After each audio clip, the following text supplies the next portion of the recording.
नमस्कार साथियों, आप सभी को पता है कि चतरा जिला के प्रतापपुर प्रखंड के मोनिया में जो दो डेड बॉडी आई है तमिलनाडु चेन्नई से, ये काफी चर्चा का विषय बन गया है। और सबसे बड़ा यहाँ की ग्रामीण जनता आरोप लगा रही विधायक और सांसद पर। यहाँ के विधायक है चतरा के जनार्दन पासवान जी और यहाँ के सांसद है कालीचरण, जो अभी तक न ही देखने आए इस परिवार को। और परिवार की स्थिति देख लीजिए। तमाम जानकारी आपको बता दें कि कौन किनकी डेड बॉडी आई है, उनकी कैसे मौत हुई, तमाम जानकारी आपको बताने से पहले एक बात और बता देते हैं कि यहाँ पर जो ग्रामीण जनता है सबसे ज्यादा जो प्रशंसा कर रही है इस काम में, डेड बॉडी को लाने में और परिवार तक पहुंचाने में, और जो भी सहायता हो पाया है यहाँ के डीएम यानी डीसी कीर्ति सिंह के बारे में कहा जा रहा है, और एक और है एसपी सुमित कुमार अग्रवाल जी, इनकी प्रशंसा की जा रही है। लेकिन विडंबना देखिए कि यहाँ के सांसद और विधायक को आदमी इसलिए जिताता है कि कल होके विदेश में कोई व्यक्ति की मौत अगर हो जाती है, कोई प्रदेश में कोई मर जाता है, तो उसको लेकर के वो व्यक्ति सहायता करेगा डेड बॉडी लाने में। स्थानीय मुखिया जो है, यहाँ के मुखिया का भी नाम बताया जा रहा है अमरेश कुमार सिंह, परिवार से तो मिले वो, लेकिन ना ही उनको एम्बुलेंस के लिए भी कहा गया था मुखिया जी को, लेकिन मुखिया जी ने एम्बुलेंस की भी सहायता नहीं की। ये तमाम प्रशासन और पदाधिकारी का ये सबसे बड़ा कर्तव्य है जो परिवारों तक डेड बॉडी पहुंच पाया। अब आपको पूरी जानकारी बता देते हैं कि ये मामला जो है, सबसे पहले तो तमिलनाडु को 17 सितंबर 2025 को पेरम्बूर स्टेशन पे ये घटना घटती है। किसी परिवार को वो लोग छोड़ने के लिए जाते हैं, जिसके बाद वो किसी कारण से रेल दुर्घटना हो जाती है और रेल दुर्घटना में 2 व्यक्ति की मौत हो जाती है, जो कि चतरा जिला के प्रतापपुर प्रखंड के मोनिया गांव के रहने वाले और मोनिया पंचायत भी है, जिसमें पहला है बिजली यादव, पिता नगु यादव, उम्र 33 वर्ष, और दोनों के क्रमशः 2 बच्चे हैं, 2 बेटा और 2 बेटी हैं। इसके साथ एक रामजीत हैं, जिनके पिता का नाम राजदेव यादव, उम्र 32 वर्ष, और उनके भी 2 बेटे और 2 बेटी हैं। आप बताइए कि ये परिवार यानी कि होटल का काम करने के लिए 4-5 सालों से ये जा रहे थे, और सबसे दुख की बात है कि 20 अगस्त को यहाँ घर से निकलते हैं और 20 सितंबर को यहाँ डेड बॉडी पहुंचती है। यानी जीवित ये 1 महीना पूर्व निकलते हैं 20 अगस्त को, और मृत अवस्था में 1 महीना बाद इनकी डेड बॉडी पहुंचती है 20 सितंबर को। अब सबसे बड़ा सोचने वाली बात है कि 17 सितंबर 2025 को पेरम्बूर के स्टेशन पे घटना घटती है और पुलिस और प्रशासन की सहायता से डेड बॉडी 4 दिन बाद आती है।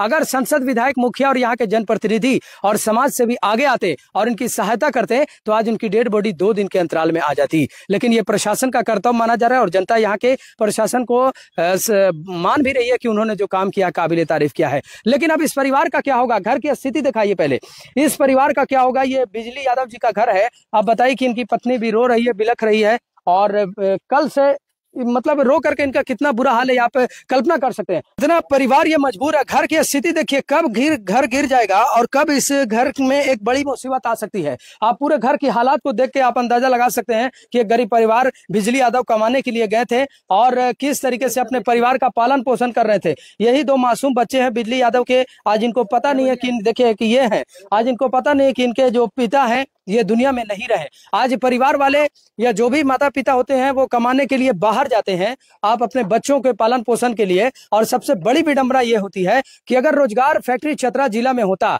ये सांसद विधायक यहाँ पर रोजगार का एक बड़ा माध्यम बना देते तो आज इनको प्रदेश कमाने के लिए नहीं जाना पड़ता। तो सबसे बड़ी सोचने वाली बात है। ये घर हम आपको दिखा रहे थे, ये बिजली यादव जी का है। और उसी तरह अगर आप देखेंगे तो रामजीत यादव की भी घर की स्थिति वही है। परिवार का दोनों एक साथ काम करने के लिए जाते थे और एक साथ ही आते थे। आइए परिवार वालों से बात करते हैं। ये पूर्व मुखिया के आप लड़का जी, उनका पुत्री हूँ, है ना? आपके पिता जी की तरफ से क्या कुछ सहायता हो पाई? जी सहायता हो पाई है। यहाँ का जब सांसद, विधायक और कोई मदद नहीं कर पाए जी, तो हम लोग सोचे कि अगर कोई मदद नहीं कर पा रहे हैं तो हम लोग को भी कड़ा एक्शन लेना चाहिए। बिल्कुल। तो हम डीसी मैम को फोन किए तो एसपी साहब तुरंत हमको कॉल किए और पूछे सारी जानकारी क्या है। तो वो हमको कॉन्फ्रेंस पर लेकर और वहाँ के सोचों से बात किए। उसके बाद जो बॉडी पड़ी हुई थी उसका फट सा पोस्टमार्टम करवाएं और बॉडी को जल्द से जल्द वो भेजने का कष्ट किए। उसके बाद फिर हम डीसी मैडम को फोन किए कि ये काफी गरीब व्यक्ति है, इसका एम्बुलेंस की सहायता की जा चुकी, झारखंड में बॉडी आ चुकी थी। और डीसी मैम को मैंने फोन किया तो वो सिविल सर्जन को फोन किए और उनके सहायता से तुरंत एम्बुलेंस गई और वहाँ से बॉडी जल्द से जल्द। चलिए, इन परिवारों के लिए आप क्या लोग मांग करेंगे, जो गरीब परिवार के लिए? जो भी रेल दुर्घटना से ये घटना घटी है उन लोगों को रेल की तरफ से मुआवजा मिलना चाहिए जी। और हमारे जो विधानसभा के जो भी हैं प्रतिनिधि, उन लोग को मदद करने की आवश्यकता था। जो इन लोग कोई नहीं मदद किए, ये सब निकम्मा साबित हुए, समझ गए। और रेल दुर्घटना से जो मौत हुए, दोनों परिजनों को मुआवजा मिलना चाहिए। और हम लोग यही सरकार से मांग करेंगे कि इन लोग श्रम विभाग से भी, हमारे संजय यादव जो मंत्री हैं उनका चीफ सेक्रेटरी से बात हुई तो हमारे श्रम विभाग से 1.5 लाख रुपया का अनुमोदन के लिए वो हमारे सारा फाइल हम लोग रेडी कर चुके हैं। और ये 1.5 लाख रुपया मुआवजा जो लेबर विभाग से जो होता है, श्रम विभाग से जो संजय वो प्रक्रिया हम लोग कर लिया है। जिला से भी पेपर ऊपर सब कुछ सब रेडी हो गया है।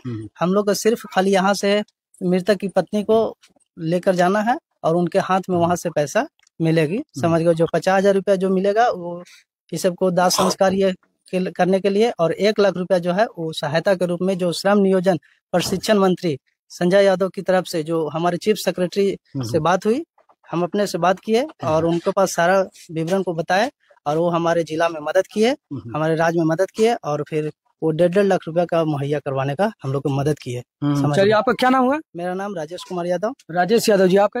हरे कृष्णा कुमार नाम जी। तो आप देख सकते हैं कि राजेश यादव जी, हरे कृष्ण यादव जी और तमाम जो ग्रामीण जनता है, इन लोग परिवार के साथ खड़े हैं। और कौन है ये? शिव कुमार जी। मेरा नाम शिव कुमार अच्छा, है। क्या शिव कुमार जी, आप लोग क्या कुछ मदद कर पाए? क्या आप लोगों की तरफ से? जी, हम लोग की तरफ से जो ना हम लोग किए, लेकिन यहाँ के सांसद महोदय और विधायक महोदय चतरा का इन्होंने कोई मदद नहीं किया, अभी तक देखने भी नहीं आए हैं।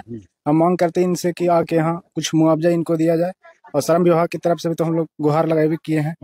अब ये लोग आके देखें इनका परिस्थिति और इनको मुआवजा देखिए, संसद और जो विधायक है उन लोगों पर पूरी ग्रामीण जनता आप लोग आक्रोशित है एकदम।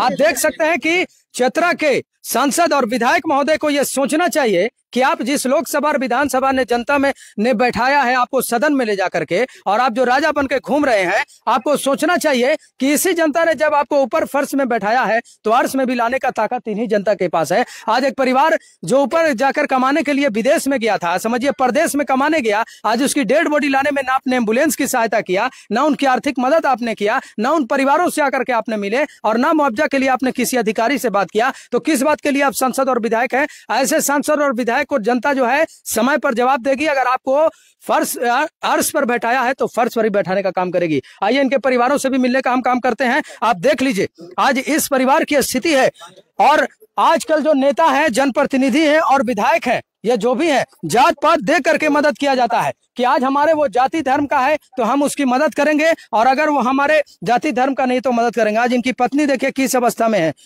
क्या मांग करेंगे सरकार से? क्या सरकार से कहलाम है? बोला अगे दुई चारे गो बेटावा बेटिया के देखा सवा होइए गेले गे मैया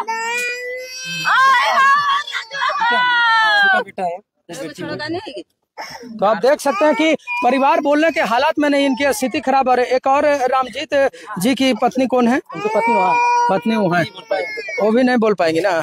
कहा सरकार से मांग है? वो बिल्कुल सदमे में है, यानी दोनों परिवार के जो पत्नी है, समझिए कि इतना सदमे में। आप देख सकते हैं कि ये बच्चे हैं और सभी लोग किस तरह से रो रहे हैं, बिलख रहे हैं। आज पूरा घर बर्बाद हो गया। अगर संसद विधायक यहाँ के चाहते तो रोजगार के लिए यहाँ फैक्ट्री मुहैया करा देते हैं, और आज इन लोगों को बाहर प्रदेश कमाने के लिए नहीं जाना पड़ता। और कौन है मृतक के भाई, कौन है? आइए लालू जी, उनसे बात करते हैं। क्या सरकार से मांग करें? पूरे ग्रामीण जनता विधायक और संसद को लेकर आक्रोशित है। अब बताइए कि विधायक संसद आखिर बनाता किस लिए आदमी है? आइए उनके भाई लोगों से बात करते हैं। क्या कहेंगे? आज विधायक संसद भी नहीं आए, आपके परिवार से मिले, ऐसे लोगों के लिए क्या कहेंगे? इन लोग के तो हम कुछ नहीं कह सकते हैं, समय पे जवाब मिलेगा ही जी, लेकिन जो ने हमारे मदद किया, समय साथ दिया, उसके तो आभार हूँ मैं। जी जी। और बाकी सांसद महोदय तो बाकी सब जनता से पूछ ही रहे हैं, देख ही रहे हैं आप, इसके बारे में हम क्या कह सकते हैं। अच्छा, कैसे कैसे आप लोग को खबर पहुंचा? आप तक खबर हम भी घर नहीं थे, हम भी कहीं काम के लिए निकले हुए थे। तो रात में घर में बात हुई, सब ठीक है। 10 बजे तक बात हुई, उनसे भी, भैया से भी बात हुई थी घर पे, सब बढ़िया है। हम लोग ने आराम से, अब हम भी कहीं काम करने गए थे, वहां भी हम थे, वहां भी हम, अब कोई दिक्कत नहीं था, आराम से थे। तो हम यहाँ पता चला, शायद सुने कि 12-11 बजे फोन आया, तो विश्वास ही नहीं हुआ हम लोग के। थोड़ा देरी पहले बात हुआ, तो ऐसा कैसे विश्वास हो सकता है किसी को भी? कितना देर पहले हुआ था बात? 9:45 उन लोग बात हुआ है, और उससे 20 मिनट के बाद ये अथी हुआ। उसके बाद कॉल नहीं लगने लगा। तो उसके बाद कोई रूम में वहां थे, बगल का मेरे गाँव का है, और उन लोग ने कॉल किया कि ऐसा ऐसा बात हो गया है। उन लोग आया था, 3 आदमी आए थे, काम नहीं लगा उनको, तो बोला भैया छोड़ दीजिए घर। उन लोग छोड़ने गया था, लौटते शर्म ये घटना घटी है। हाँ, इसके बारे में हम क्या कह सकते हैं? सरकार से आप लोग के मुआवजा की मांग रहे? सरकार अगर रेल दुर्घटना है तो उसमें अगर सरकार मदद करती तो हम लोग के थोड़ा सा, उनको परिवार बाल बच्चा है, सब बढ़िया हो सकता था। और बाकी क्या चलाने वाला कोई नहीं है परिवार का? उनका जो है सब आप ही लोग हैं। और उनका कोई तो कोई नहीं परिवार रह रहा। चचेरा भाई। क्या कहोगे, सरकार से क्या मांगे आप? यही है कि अगर कुछ इनका व्यवस्था हो जाए तो आगे के लिए बच्चों के फ्यूचर बन जाए तो उसके लिए बहुत अच्छा हो जाए, जो भी उनसे सहायता हो सकता है। जी चलिए, और भी गरीब कुछ आदमी को तो कोई मदद भी नहीं करना चाहता है। जब गरीब आदमी की मदद करना चाहता था, मुखिया भी आया, कभी ये नहीं बोला कि हाँ बाबू, बोला भी क्या दिक्कत है, उससे हो तो जाएगा। आवास मिला है, कॉलोनी मिला है बिजली जी को? इनको भी नहीं, इनको भी नहीं मिला। रंजीत यादव के नाम से नहीं आया है बिल्कुल। अब बताइए, मुखिया, यहाँ के वर्तमान मुखिया पर सबसे बड़ा सवाल कि ये घर की स्थिति देख के आप अबू आवास जो है सभी गरीब परिवारों को मिल रहा है, आखिर इनको क्यों नहीं मिल रहा है, सोचने वाली बात है। और अब सबसे बड़ा सवाल तो यहाँ के सांसद और विधायक पर है कि अब इन लोगों को जनता जवाब देगी। पहले भी डिमांड हुआ है कि पहले 40,000 रुपया देना होगा, फर्स्ट किस्ती में आएगा उसको 20,000 निकालना होगा पहले, उसके बाद भी पैसा आएगा तो फिर 20,000 रुपया निकाल के मेरा देना होगा। 40,000 देना होगा, तब अब आवास होगा। पहले तो घर इससे बढ़िया के घर वही बनाएगा। पैसा आने का मतलब नहीं, पहले 10,000 रुपया दो, उसके बाद पास करवाएंगे, फिर आएगा पैसा हम लेंगे। देख कितना बड़ा गंभीर आरोप यहाँ के स्थानीय मुखिया पे लग रहा है। घूस लेते हैं, घूस लेते हैं, उसके बाद एक काम होते हैं। बिना घूस के कोई काम नहीं होता इस मोहनिया इलाके में। जी तो चलिए, तमाम ग्रामीण जनता, क्या आप लोग सभी सांसद विधायक का विरोध कर रहे हैं? देखिए, तमाम ग्रामीण जनता जो है सांसद विधायक के खिलाफ खड़ी है और इनका कहना है कि ऐसे सांसद विधायक को समय पे जवाब दिया जाएगा।